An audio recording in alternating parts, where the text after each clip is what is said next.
그 아내가 죽어가지고 시신 안치실에서 장례를 치르려고 하니까 시신을 못 빼준대요. 시신 보관료를 내놓으래요. 보관료를 내놓지 않으면 시신을 못 뺀다는 거예요.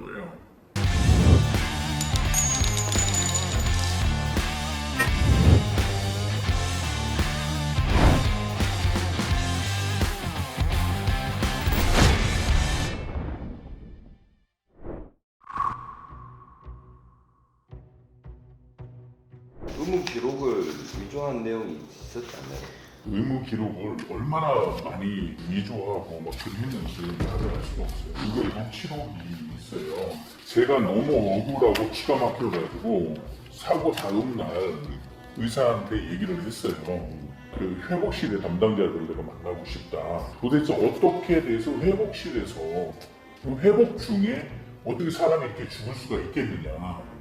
나는 그걸 알고 싶다. 얘기를 직접 들어보고 싶다. 해가지고 한 녹취예요.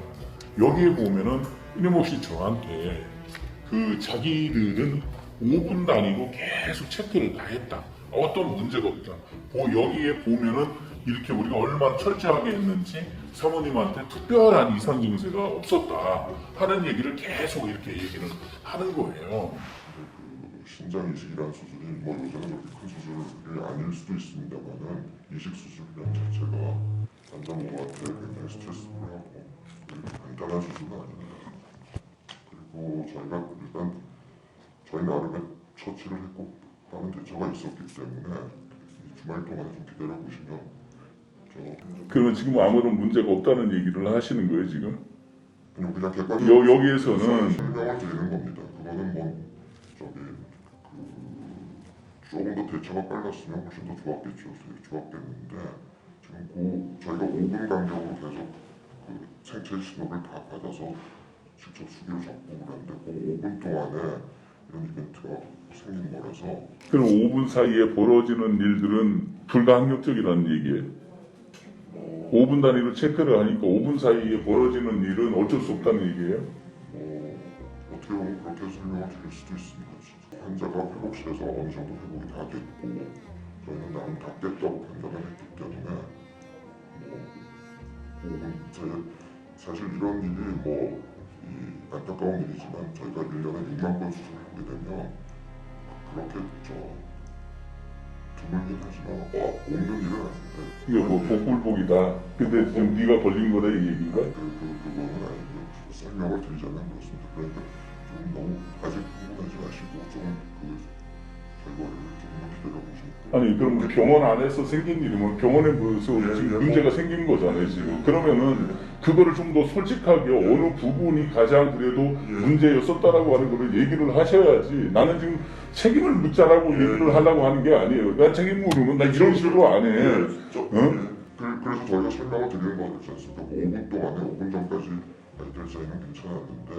그래서 저한테 이 회복실 기록지라고 하는 이것을 내놓고 보여줘가면서 여기에 시간대별로 이를 손가락질로 보이면서 아무런 문제가 없었다고 얘기를 하는 거예요. 나는 7시 10분에 들어왔잖아요.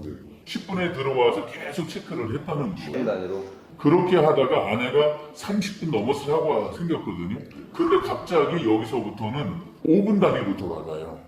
그리고 저한테 이 5분 체크를 계속 강조를 하는 거예요. 이게 다 가짜예요. 사실이 아니었다는 거예요? 사실이 아니고 수사 기록이 아까 그랬잖아요. 아까 보셨잖아요. 30분 이상을 한 번도 아무도 돌아보지 않았다라고 수사 기록에 있잖아요. 근데 이게 지금 이 회복실 기록이 조작됐다는 결정적인 증거나 그런 게 있어요? 다 있죠. 그거는 수사 결과 다 나와 있고요. 저희들이 수사 결과에서도 나오지만은 당일날 여기에 보면은 발급 날짜가 7월 2일 5시 41분으로 돼 있어요. 다음날 바로 받으신 거구나. 이걸 뽑아서 가져오는 거예요. 이것도요. 제가 받아 읽어봤잖아요. 봐도 모르잖아요. 자기는 시간대별로 체크한 것만 저한테 계속 강조를 했어요. 그리고 제가 이거를 그냥 적어서 가지고 올라갔어요. 근데 그 병실에 있는 간호사가 저한테 찾아와서 하는 소리가 이거는 가져가면 안 된다는 거예요, 제가. 그리고 이걸 돌려주라는 거예요. 그래서 내가 돌려주겠다 하고 그냥 가지고 나왔어요. 근데 이게 나중에 보니까 결정적으로 얘네들 얼마나 크게 조작을 했는지가 나온 거예요. 이렇게 시간대별로 없는 것이 계속 들어가 있는 것이 그 다음에 전체 기록을 다 뽑았거든요. 그랬더니 거기에 계속적으로 수정을 했는데 총 수정한 것이 밝혀진 것만 190회예요. 190번을 수정을 하는 거예요. 197회라는 건 어떻게 지금 경찰 수사 과정에서 확인이 된 거예요? 우리도 의료 전문 변호사한테 의뢰를 추가적으로 해가지고 의무 기록지를 전부 다 확인을 한 거예요. 수정한 것들이 이게 전산으로 디지털로 되다 보니까 점을 하나 찍더라도 다 이게 기록이 남는데요. 그래서 이제 수정한 것들이 다 기록이 남게 된 거죠. 그러니까 수정한 게 남게 되고 여기 지금 회복실 기록을 보면은 7월 2일 날 발급받았던 거 보면은 지금 산소호흡기를 땡겨 7시 40분경이었잖아요. 예. 그때부터 8시 반까지 한 4, 50분 사이에도 계속해서 10분 단위로 이게 지금 모니터링을 모니터링을 한 것처럼 다 되어 있는 거예요. 여기 수치가 지금 기록이 돼 있는데 근데 실제로는 여기 수사 결과를 보면은 별다른 조치를 취하지 않았다는 거죠. 아예 돌아보지 않았다고 수사 결과가 돼 있어요. 단 한 차례도 안 가봤다고요. 간호사 땡땡땡은 8시경부터 심정지 발견 시까지 단 한 차례도 피해자를 모니터링하지 않았고 피해자 심정지 발견이 지체되어 신속한 응급조치를 받지 못하게 한 과실이 있다. 8시 35분에 발견됐으니까 35분 동안 실제로 여기 단 한 차례도 모니터링하지 않았다라는 기록이 이거는 라는 간호사가 8시에 인수를 받아서 들어갔으니까 그때까지 안 됐다는 거고요. 실제로는 앞에 있는 그 간호사가 실제로는 자기가 42분에 산소 마스크를 떼고 자가 호흡하고 좀 기다리고 올라갈 거예요 하고 자기는 퇴근 준비를 다 한 거예요. 이 증거가 어디에 있냐면은 나갈 때 입실하고 입실 후 30분 후 퇴실 이렇게 되는데 이거를 그때까지를 미리 다 기록을 해놓은 거예요. 퇴근하기 전에 미리 그냥 퇴근하기 전에 미리 다 기록을 해놨어요. 다 정상 똑같은 수치로 복붙을 해가지고는 총 더 붙여놓고 마른 거예요. 그리고 자기는 빨리 해야 되니까 여기 다 이렇게 처리한 것처럼 8시까지 자기는 철저하게 한 것처럼 전부 다 그냥 가라로 다 기록 전부 다 해놓고 그리고 자기는 나가버린 거죠. 그리고 그 위에 아내는 한 번도 돌아보지 않았으니 실상 아내가 몇 시에 언제 사고가 났는지를 아무도 모르는 거예요. 실제로 상황은 시각이 언제인지 모르는 겁니다. 모르는 거예요. 자기들은 그 이후에 이거를 계속적으로 몇 분 간격으로 뭐를 봤다 해도 없던 거, 저한테 줬었던 거에 없었던 내용 사이에다 계속 끼워 넣어가지고 체크를 다 한 것처럼 그때부터 온 그 병원의 관계자들, 간호사들하고 모든 관계자들이 붙어서 뭐를 했냐? 시나리오를 쓰기 시작을 한 거예요. 이게 7월 1일 날 발급받은 건 7월 1일 날 사고 나고 그 다음 날 다음 날인데도 이미 이것도 그 가짜로 기록이 돼 있어요. 그런데 그 이후에 시나리오가 안 맞으니까 수정을 계속적으로 반복을 하는 거예요. 그래서 190회 정도가 수정이 반복이 되게 되는 거예요. 이거는 한 사람을 죽여놓고 이 사건을 은폐하기 위해서 병원 전체가 붙어서 시나리오를 맞춘 거예요. 여기서 좀 안 맞는데? 라고 하면 다시 들어가서 거기서 수정하고 이렇게 하면서 모든 것을 다 수정을 해버린 거예요. 여기 보니까 사망을 이렇게 써놨더라고요. 이 수사 결과를 보면은 7월 1일경 피해자가 저산소성 뇌사 상태에 이르게 하였다 이렇게 나와 있단 말이에요. 업무상 과실로. 맞아요. 네, 저산소성 뇌사니까 호흡을 못했다는 거잖아요. 아무런 반응이 없다고 그랬어요. 아무리 우리가 동공 체크나 뭐를 하잖아요. 아무런 반응이 없는 거예요. 이미 아내는 그때 사망을 한 거예요. 발견된 게 너무나 기가 막힌 거예요. 여기 보면은 라고 하는 마취과 의사가 있어요. 어린 의사인데 얘가 발견을 했어요. 그런데 얘는 사고에서 의무 기록지에는 얘가 거기에 근무를 하고 있다고 그랬어요. 근무하고 있으면서 발견을 했다고 그랬어요. 그리고 응급처치를 했다고 그랬어요. 근데 수사 기록에는 얘는 거기에 있지 않았다고 그랬어요. 그리고 어떻게 그러면 그 시간에 거기가 있었느냐? 다른 일 봐주다가 우연치 않게 발견했다는 거예요.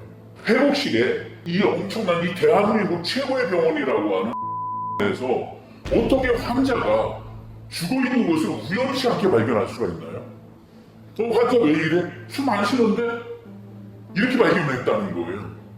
그래서 지금 하고 분한 마음이 들 수밖에 없고 지금 이제 추가로 이제 보안 수사가 진행이 되고 있는 상태니까 실질적으로 그 알람 기능이 울리지 않는 그 의료기기가 회복실에 반입이 돼서 그 결과로 사람이 사망이 일어났다고 볼 수밖에 없는 것 같은데 그 부분에 대해서 이제 철저하게 좀 수사가 이루어지기를 바라고 이제 계속해서 소송을 해가지고 지금 변호사를 선임해 놓은 상태니까 그 변호사님 통해 가지고 계속해서 그쪽으로 잘 얘기를 한번 진실을 밝힐 수 있도록 수사를 한번 이제 해보시면 좋을 것 같고 아직은 결론이 난 게 아니니까 그래서 지금 이제 사건이 발생하고 2년이 넘었잖아요. 그 병원 측에서 혹시 뭐 미안하다거나 아니면 죄송하다거나 태도가 어땠어요? 단 한 번도 없었고요. 단 한 번도 저한테 연락이 오거나 그런 적은 한 번도 없었어요. 제가 알아보니까 상대 측 변호사들도 있을 거잖아요. 계속적으로 그것을 축소시키기 위해서 엄지 노력을 하는 것 같아요. 회복실에 알람이 울리지 않는 기계를 부착했다는 이 사건은 너무나 병원 측으로서는 데미지가 크니까 이거를 은폐하려고 하는 거예요.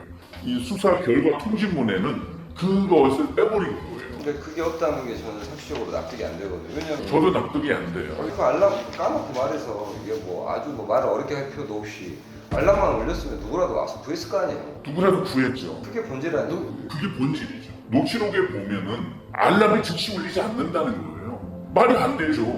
뭐가 떨어져도 바로 안 울릴 수 있다는 거예요. 그게 한 5분 지나서 울릴 수도 있고 안 울릴 수도 있다는 거예요. 누가 그런 얘기를 해요? 이게 간호사하고 의사들이 하는 얘기예요, 저한테요. 그러면 벨이 안 울립니까? 숨이 멎었는데 알람이 안 울리냐고요. 알람이 여러 종류가 있기 때문에요. 그 숨이 바로 멈췄다고 울리는 알람은 없고요. 그 이제 숨이 멈춘다면 산소포가 돌아다니지 않습니까? 그게 떨어지면 이제 그 알람이 울리는데 그러면은 그런 기계는 병원 갖다 놓으면 안 되죠. 병원에 있으면 안 되는 거죠. 그리고 대한민국 국민 누구라도 이 말을 믿을 사람이 어디 있어요? 말도 안 돼서. 뭔가 문제가 생길 때 즉시 알람이 울려서 빨리 체크해봐. 이게 문제가 있는지 이렇게 하는 거고요. 그럼 그 업체가 소송을 당해야죠. 그런 기계를 만들어서 팔아먹었으면. 지금 교대근무 간호사들만 지금 처벌을 받을 것 같고 의사들이나 좀 책임 있는 사람들은 다 빠져나갈 것 같은 이 상황에서 지금 피해자분께서는 본질적으로 알람이 울리기만 했었으면은 사모님이 살 수 있었다는 그 생각을 하시는 거잖아요. 저도 그게 너무나 억울하고 원통한 거예요. 그게 가장 억울하실 것 같아요.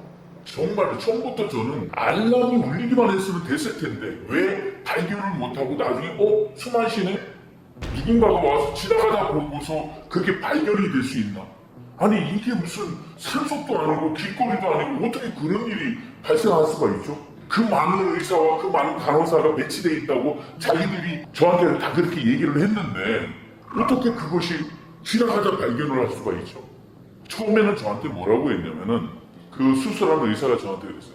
알람이 울렸는데 가보니까 정상인데 알람이 울려서 오작동이구나 해서 그 다음에 우리는 가보지 않았다는 거예요. 그게 그러면은 그 알람이 울릴 거 아닙니까? 그러면 알람 소리를 들었어요, 못 들었어요? 들었는데 그냥 그 부작동이나 뭔가 그 오류라고 생각해서 안 쳐다본 거예요?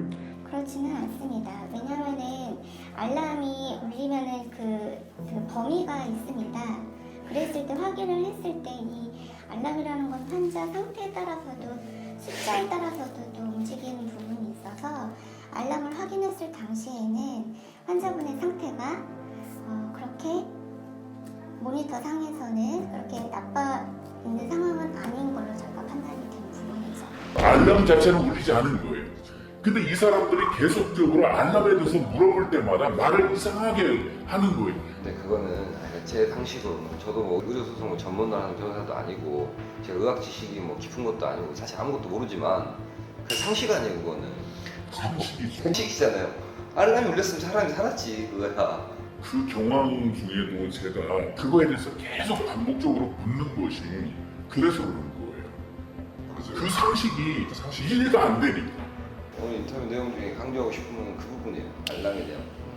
이게 제가 그 강조하고 싶고 하는데 사실 그 부분만 좀 얘기를 좀 해야 되는데 뭐 얘기를 주원부원한 것 같아가지고. 근데 억울하시니까 당연히 그러실 것 같아요. 저라도 그럴 것 같아요. 제가 그 마음 충분히 이해되고 그래서 하여간 병원 쪽에서는 특별히 사과를 받거나 잘못을 인정한 것도 없고 오히려 적극적으로 진술을 계속해서 말을 바꾸고 본인 입장에서는 뭔가 이 진실을 은폐하려고 하는 시도를 하는 것처럼 본인은 느끼고 계시고 지금 그러면 이제 마지막으로 이 사건과 관련해서 하고 싶은 말 이제 뭐 누구라도 좋은 이 사건과 관련해서 이 영상을 보시는 분한테 하고 싶은 말이라든지 충분히 한번 해보세요. 저는 이게 알람만 울렸어도 알람이 울리는 기계만 부착했어도 라고 하는 생각을 지울 수가 없어요. 그럴 것 같아요. 너무나 억울한 거예요. 최고의 병원이라고 하는 병원에서 경고음이 울리지 않는 기기를 부착했을 것이라고는 상상도 못했고 그런 것이 있다라고 하는 얘기 정말 처음 들었거든요. 누구라도 처음 들었을 거예요. 그런 게 있다라고 하는 거를. 그런데 그런 기기를 부착했으면은 전제가 따르는 거라는 거예요.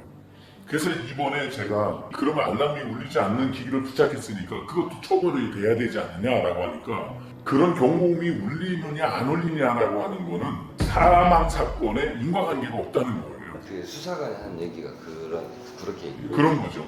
그래서 그걸 처벌을 할 수가 없대요. 그리고 알람이 울리지 않는다 하더라도 간호사가 철저하게 봤으면 되는 거라는 얘기예요. 그건 맞죠. 알람이 안 울렸어도 제대로 봤으면 사망 안 했을 테니까. 그러니까 안 본 사람에 대해서는 처벌을 하지만은 안 울린 기기는 처벌할 수 없다. 이게 이제 그 룰인 거예요. 이 같은 얘기. 저도 이거는 말이 안 된다고 생각을 해요. 그럼 간호사들이 의존하는 거는 뭐냐면은 알람 경고음이에요. 경고음이 울리면 다른 환자를 보다가도 급히 달려가는 거고요. 응급 상황이다 해가지고 많은 사람들이 달려와서 응급 처치를 하게끔 하는 거잖아요. 그게 상식이죠. 이게. 상식이죠. 이렇게 해야 되는데 알람 기기가 울리지 않는 거예요. 울리지 않는 기기를 부착했다는 거는 말이 안 되는 거예요. 그래서 저는 이것도 처벌을 해야 된다고 하는 생각을 너무나 크게 가지고 있고요. 그러면은 장비를 관리하는 사람들도 책임이 있는 거잖아요. 그럼 그 장비를 구입한 병원이 책임이 있는 거잖아요. 그 병원의 그 회복실에 배치한 누군가 책임이 다 있을 텐데 왜 이 사람들이 하나도 책임을 안 지냐는 거예요. 그 부분에 대해서 수사를 제대로 해야죠. 네. 수사도 해야 되고 책임을 져야 되는데 책임이 없어서 처벌을 할 수 없다는 거예요. 수사를 할 수 없다는 거죠. 근거가 없다는 거죠.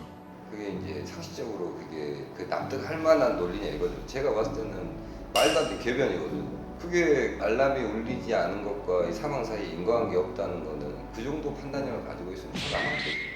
진짜. 아내는 분명히 통증도 왔을 테고요. 숨이 막혀오는 순간도 있었을 거예요. 그러면 아내는 그 살고 싶어가지고 얼마나 발버둥 치면서 큰 목소리가 나오지 않지만 외쳤을 거 아닙니까? 이거 좀 봐달라고 제발 누구라도 와서 봐달라고 외치지 않았겠어요? 얼마나 발버둥 쳐서 그 생각을 하면은 참 속을 견딜 수가 없어요. 근데 지네들 사이가 안 좋다는 것 때문에 아무도 와보지 않아요. 그리고 기계가 그렇게 아내가 몸부림치고 죽어가고 있는데도 기계가 울리지도 않아요. 그 사람은 죽었는데도 그것도 뒤늦게 발견을 해요. 그리고 이거를 전부 다 우리가 잘못했습니다 사과하고 하는 것이 아니라 시나리오를 써요. 무슨 영화사입니까? 무슨 작품 만드는 거예요? 어떻게 이렇게 철저하게 시나리오를 써가면서 저한테 많은 의사들이 그 간호사들 전부 다 달라들어가지고 5분 간격으로 우리는 철저하게 했습니다라고 다 거짓말을 하게 되고요. 저는 아내가 그 순간을 생각을 하면은 좀 살 수가 없어. 근데 여기서 제가 멈추면은 아내는 이 세상에 왔다간 거 흔적도 없이 사라지잖아요. 그 원통하고 억울한 거 아무도 몰라주잖아요. 아무도 관심 없어요. 그 병원을 통해가지고 아무리 싸워봤자 소용없다고 다 그래요. 아내가 이렇게 억울하게 죽어갔는데 그게 어떻게 끝나요? 저는 2년 동안 정말 이거를 멈출 수가 없어가지고 계속 왔던 거고요. 지금도 멈출 수가 없는 거예요. 아마 시간을 끌면은 지쳐서 떨어지겠지라고 저들은 생각할지 모르지만은 저는 지치지 않아요. 지칠 수도 없어요. 제가 지치면 안 되잖아요. 그럼요. 끝까지 포기하지 마시고 제가 어떻게 뭐 실질적인 힘이 되드릴 수는 없지만 하여간 힘내서 끝까지 잘 싸워보세요. 잘 싸우셔서 어떻게 해서 사모님 이렇게 돌아가시게 되는지 밝히시고 거기에 책임 있는 사람들은 다 처벌받게 하고. 꼭 그렇게 하고 싶고요. 그러는 제가 마지막으로 하도 억울해가지고요. 이놈들이 얼마나 나쁜 놈들인지 얘기하고 싶어서 이 말씀을 좀 드려요. 그 아내가 죽어가지고 시신 안치실에서 장례를 치르려고 하니까 시신을 못 빼준대요. 시신 보관료를 내놓으래요. 고소한 상태이고 부검도 해야 되고 뭐 하는 과정들이 있기 때문에 시간이 9일 동안을 더 있었어요. 그 9일치에 대해서 보관료를 내놓지 않으면 시신을 못 뺀다는 거예요. 142만 7,200원이에요. 이것까지 200원까지 팍팍 긁는 것이 자기들 죽였잖아요. 자기들 죽인 거잖아요. 그렇게 해놓고서도 이 돈 하나도 안 주면은 시신 못 빼고 장례 못 치른다는 거예요. 이 사람들은요 인간이 아니에요. 간호사도 아니고 의사도 아니고요 병원도 아닙니다. 그렇게 방치하고 이게 사람을 그냥 죽게 방치하는 거 아니야. 난 살인이라고 생각을 하는 거예요. 그래서 이거는 저는 의료사고가 아니라 이건 살인행위고 살해를 당하는 것이라고 저는 생각을 하는 거예요. 유족 입장에서는 충분히 그렇게 생각할 수 있다고 봐요. 모든 병원이 다 그러겠지만 어느 병원이든 간에 그 병원에서 수술이 잘 돼가지고 진짜 몸이 회복해서 건강 대체한 사람도 있겠지만 의료사고가 발생해가지고 이런 식으로 안타깝게 목숨을 잃는 사람도 있잖아요. 근데 그 후자의 경우에 병원이 사고를 대한 태도, 유족을 대한 태도 이런 것들이 너무나 사실 유족들 입장에서 고통스럽게 만들 것 같아요. 당해보면. 너무 고통스럽고요. 철저하게 위로하거나 미안하다는 사람 단 한 사람도 없었어요. 미안하다고 사과하는 순간 자기들이 책임을 진다고 생각을 했겠죠. 그러면 결국에 우리가 죽였지만은 우리는 책임이 없다는 걸 만들어야 된다. 그렇기 때문에 190번이나 다 수정을 한 거예요. 그리고 저한테 다 와가지고 거짓말을 계속 늘어놓은 거예요. 가짜 증명서를 끄집어내면서 가짜 기록들을 보여주면서 그 싸기를 친 거잖아요. 그리고 돈만 받으려고 한 거예요. 세상에 어떻게 지네들 죽여놓고 신신 보관료까지도 이렇게 탈탈 털고 누구 하나 와가지고 죄송하다면 말 한마디도 안 하고 이럴 수가 있는지 저는 지금까지도 한 번도 병원 측에서 전화 와서 저한테 죄송하다고 사과를 하거나 어떤 그런 말을 한 적이 단 한 번도 없어요. 마지막으로 하고 싶은 얘기 좀 하라고 그래서 주변에 그런 일을 당했던 사람들이 되게 많은 걸 알게 됐어요. 정말 많은 사람들을 또 만나기도 했어요. 근데 그 사람들이 한결같이 하는 거는 후회였어요. 그런 사고를 당해서 억울했지만은 전부 다 합의하고 다 끝냈대요. 수사를 하고 아무리 외치고 억울한 걸 얘기해도 밝혀진 게 하나도 없고 밝혀질 수가 없더라는 거예요. 구조상. 정부의 비대칭이 너무 커요. 이 의료사고의 특징. 현장 보존이 안 되고 싹 치워요. 다른 환자들 사용을 하고 있어요. 그리고 아무도 거기를 들어가 볼 수 없도록 해요. 그렇게 해놓고 니들이 밝혀버려요. 병원은 모든 정보를 다 들고 있고 피해자는 아무 정보가 없고 모든 정보를 들고 있고 그것도 또 이렇게 시나리오처럼 다 수정을 자기들 마음대로 할 수가 있잖아요. 가짜. 그러니 무슨 죄로 이걸 밝혀내요? 그래서 사람들이 다 포기를 했대요. 다 포기를 해가지고 그래서 저도 포기하지 말라고 그러는데 사람들이 그래요. 이 의료사고는 밝혀지는 게 1%도 안 된다는 거예요. 근데 저는 이만큼 밝혀진 거 그래도 그 관련자들을 과실치사로 이렇게 집어넣을 수 있고 그걸 밝히겠다라고 하는 거는 1% 안에 들어간 거예요. 그래서 여기서 멈추면 안 돼요. 끝까지 가서 끝까지 밝혀내야 되고요. 이런 사고를 당하신 분들 또 당하는 또 지금 그런 걸 겪고 계신 분들한테 진짜 하고 싶은 얘기예요. 끝까지 포기하지 말고 끝까지 싸워야 되고 밝혀내라는 거예요. 그런 사람들하고 만나서 같이 함께 밝혀내고 싶어요. 같이 저도 도와주고 싶고 저도 도움 받고 싶어요. 끝까지 맞습니다. 뭐 저도 이 사건에 끝까지 관심을 가지고 제가 뭐 이 사건을 담당하는 변호사는 아니지만 사실 우리가 인생을 살면서 또 저랑 이렇게 만난 것도 큰 인연인데 정말 안타깝고 지금 느끼시는 어떤 대항할 수 없을 것 같은 그런 절망감들, 무기력함 그런 감정이 굉장히 크실 거란 말이에요.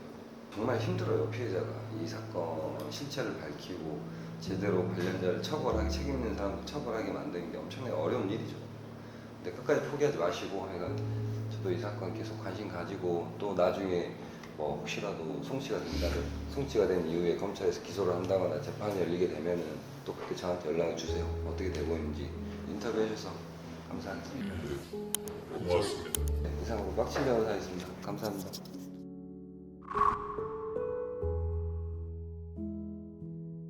개인회생 파산하는 게 복잡해요? 서류가 많아. 간단하게 할 수 있는 방법 없어요? 있지. 어떻게 하는 건데? 그건 말 못 해주지.